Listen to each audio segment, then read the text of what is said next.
Kto má najlepšie brucho z celej Ežeška Prievidza? Tak na túto otázku sme dlho hľadali odpoveď. Pán Lukáš Samuel Loch, čo si vy o tom myslíte? Kto má najlepšie brucho? No to si ja myslím, že ja a ešte má také brucho, ak ja, má tréner. Toto je vytrenované brucho. Lukáš Samuel Loch. Toto si myslel? Alebo si myslel toto vyhľadované brucho?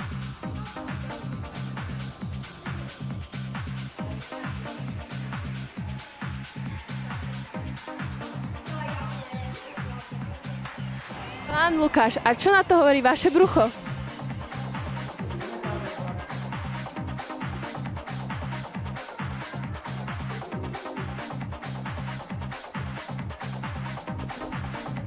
Počkajte.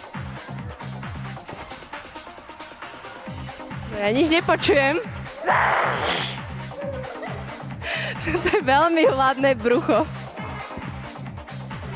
Takže, kto vyhrá túto súťaž?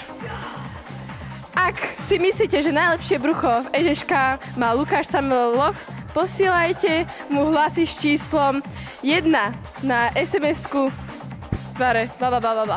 A ak si myslíte, že najlepšie brucho má pán tréner, posielajte mu hlasy s číslom 2. A ak si myslíte, že má najlepšie brucho Alex, ten má poradové číslo 3. A ak si myslíte, môj tip, ja si myslím, že vyhrá pán Brázda alias Bublinka, tak posielajte mu SMS-ky na číslo 5.